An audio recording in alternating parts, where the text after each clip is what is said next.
In Jamaica House Weekly, Prime Minister launches Road Safety Month with plans to assess work being done in this area. National Disaster Committee meets to strategize and put disaster response mechanisms in place. And government reaffirms commitment to public sector efficiency.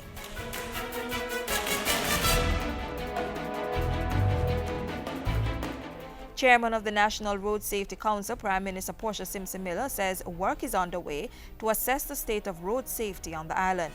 She made the disclosure at Wednesday's launch of the Jamaica Gasoline Retailers Association's National Road Safety Month.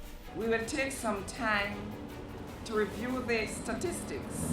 We will look to see how best we can increase the messaging and interventions to improve safety on the roads for all road users. Mrs. Simpson-Miller also urged safer road practices with a special appeal for motor and pedal cyclists to wear helmets. One head injury can create a serious challenge for an entire family.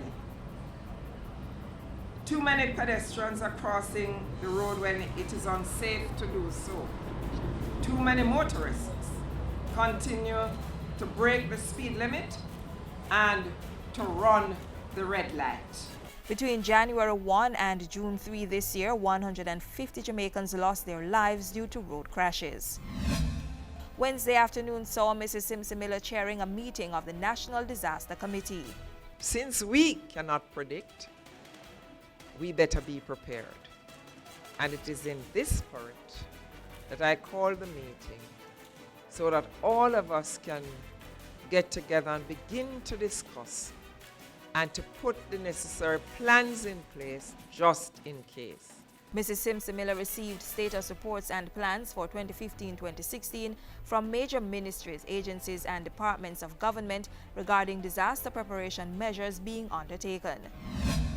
Last Tuesday, Prime Minister Simpson-Miller addressed the opening ceremony of a World Bank-sponsored conference on strengthening oversight for fostering accountability, transparency and sustainability in the public sector. She told the gathering that the government was working feverishly to enhance efficiency, quality and cost-effectiveness in the public sector. She said part of that thrust was to increase the effectiveness of the offices of the Auditor and Contractor General. They are also bolstering the capacity within the Auditor General's office for more in-depth and frequent reviews of these statements. The Office of the Auditor General is to be strengthened, and the Office of the Contractor General is being given attention in terms of accepting and responding to its resource needs and mandate. The June 2 to 4 conference was held at the Jamaica Pegasus Hotel.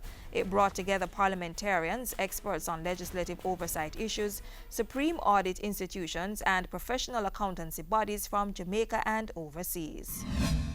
On June 1, the Prime Minister welcomed the addition of the remodeled Sandals Ochi Beach Resort to the island's tourism offering. Mrs. Simpson-Miller also chaired a meeting of the National Road Safety Council. And that's how we close today's Jamaica House Weekly. Join us next time for more of the stories coming out of the office of the Prime Minister.